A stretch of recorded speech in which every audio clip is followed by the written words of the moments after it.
Je reviens sur les questions d'éducation ou d'écriture manuscrite versus écriture dactylographique ou de lecture numérique versus lecture papier. On a toujours le choix. De toute façon, on peut choisir les outils avec les livres que l'on veut lire, le support sur lequel on veut lire.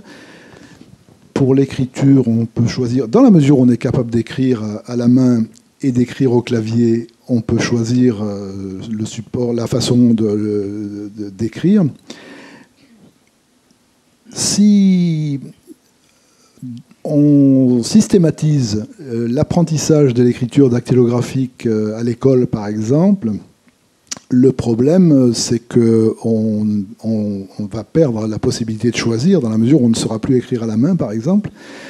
Mais j'ai été intéressé par aux États-Unis, il y a eu cette tendance, cette incitation de la part de l'organisme fédéral qui donne les prérogatives ou qui donne des conseils pédagogiques à tous les États des États-Unis sur les programmes scolaires, et qui dit clairement qu'il faut apprendre aux enfants, dès le cours préparatoire, l'équivalent, à écrire au clavier. Et il ne mentionne plus l'écriture manuscrite. Donc ça a fait ça a créé beaucoup d'émoi aux États-Unis. Et puis, quand j'ai suivi ça ces derniers temps, c'était en 2013, ça, hein, il s'avère que le choix, ils l'ont eu aux États-Unis. Tous les États qui, au début, s'étaient plutôt prononcés massivement en faveur de ces préconisations, reviennent un petit peu sur ce choix. Les écoles elles-mêmes font des choix, c'est-à-dire que tous les enseignants ne choisissent pas d'apprendre aux enfants à écrire au clavier. Et un élément qui a été déterminant, ou qui a joué un rôle très important pour ça, c'est un article du New York Times qui est sorti en fin 2013, si j'ai bonne mémoire, qui montrait que en Californie, dans la Silicon Valley, là où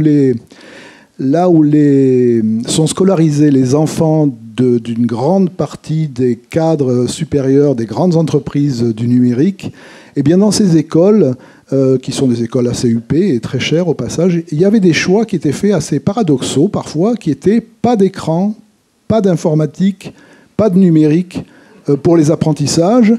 Et ce qui était donné comme argument, c'est que les apprentissages, finalement, doivent être complètement indépendants des outils, à cause du fait que les outils sont obsolètes, que ce sont des outils et que ça ne doit pas devenir des prothèses, et que les apprentissages, c'est quelque chose qui, de loin, dépasse les outils. Donc il y a des choix, il y en a toujours. Je pense que on est en mesure de choisir finalement ce qu'on veut faire, même au niveau de la société et au niveau de l'individu.